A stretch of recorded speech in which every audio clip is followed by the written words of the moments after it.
साथियों, दान देने से कभी घर में कमी नहीं आती। और जो दान पैसा है जो हम जिसको देते हैं वो देने वाला से दान लेने वाले से दान करने वाला बहुत बड़ा होता है। नाड़े का सती अनुमान जैसा, आत का जति कर्ण जैसा। काल महाराज की जीव की यारी थी तो जीव काल महाराज से कहने लगा कि मुझे आप लेने के लिए आए तो मुझे चिट्ठी डाल देना। तो काल महाराज ने उस जीव का वक्त आया तो उसे कहा भी तुझे हम लेने के लिए आए हैं। वक्त आया तो जीव ने कहा, अरे काल महाराज, आप तो बड़े ही अन्यायी है। मैंने आपसे कहा था कि आप मुझे लेने के लिए आए तो मुझे चिट्ठी डाल देना।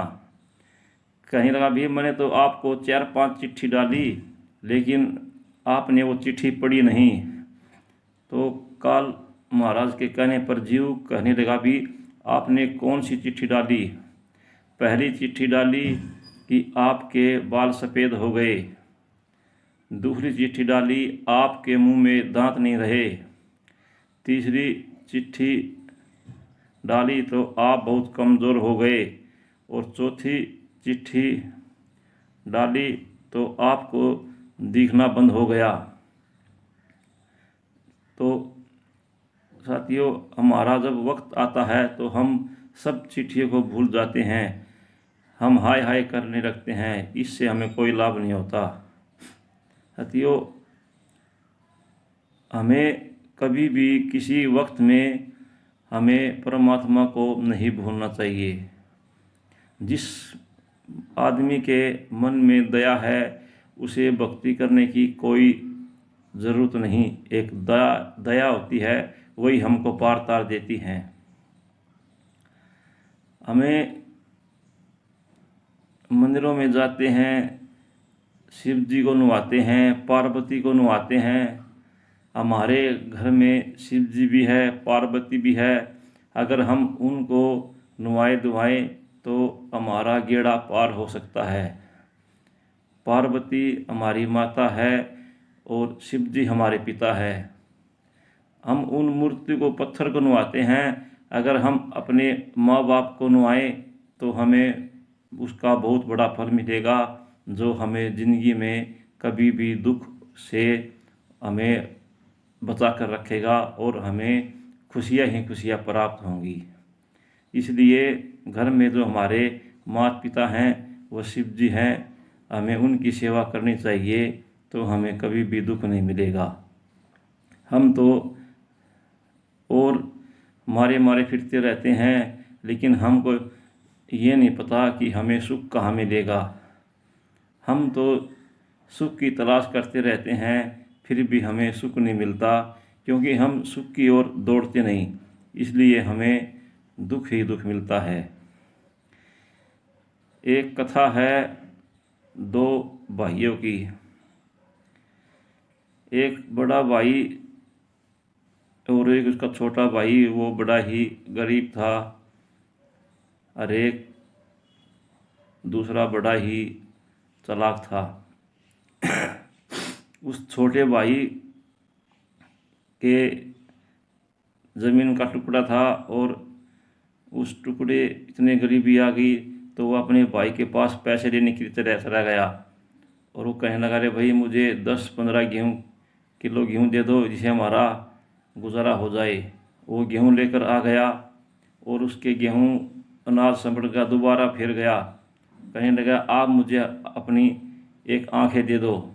उसने एक आंख दे दी तो वो गेहूँ फिर समझ गए। फिर उसके वापस गया तो उसने कहा कि आप मुझे अपनी दूसरी आंखें और दे दो।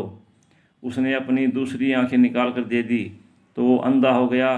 तो यह देखकर उसकी बीवी रोने लगी और उसने कहा, यह तो बहुत अच्छा हुआ, अब मुझे आप कहीं सड़क के किनारे बिठा दे तो मैं भीख मांग कर ले आऊँगा और अपना गुजारा होता रहेगा। कई दिन बीत गए, बहुत रात हो गई तो उसकी बीवी उसको लेने के लिए नहीं आई। तो वो उठकर चल पड़ा। थोड़ी दूर गया तो एक पेड़ के नीचे बैठ गया। उस पेड़ के ऊपर 4 भूत बैठे हुए थे और वह अपना लेखा जोखा कर रहे थे। एक भूत ने कहा, अरे मैंने तो उस राजा की लड़की की जीभ नहीं है, वह बोल गूंगी है। अगर उसे इस पेड़ की जो ये लटा काट कर उसका पानी पिलाए तो उसकी गूंगी जीभ ठीक हो सकती है। अरे भाई तूने क्या किया? अरे मैंने इन दोनों भाइयों को अलग अलग कर दिया, एक अंधा हो गया। अगर ये अंधा इस पेड़ की ओस अपनी आँखों के ला ले तो वो ठीक हो जाएगा। तीसरे ने कहता ने क्या किया? कहने लगा, मैंने सब तालाब कुएं सुखा दिए हैं, कहीं पर भी पीने का पानी नहीं है। अगर कोई उस पहाड़ की 7 परतें हटाकर नीचे से पानी निकाल ले तो पानी मीठा हो जाएगा और पानी पानी हो जाएगा। चौथे ने कहा, तने क्या किया? मैंने भी कुछ किया, मैंने उस राजा के सब कुछ खो दिया।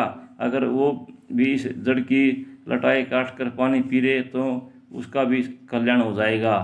ऐसा कहकर वो भूत चले गए। तभी वो आदमी पेड़ से उतरा और उसने अपनी ओस का पानी आंखों पर लाया तो उसकी आंखें ठीक हो गई और वो घर चला गया।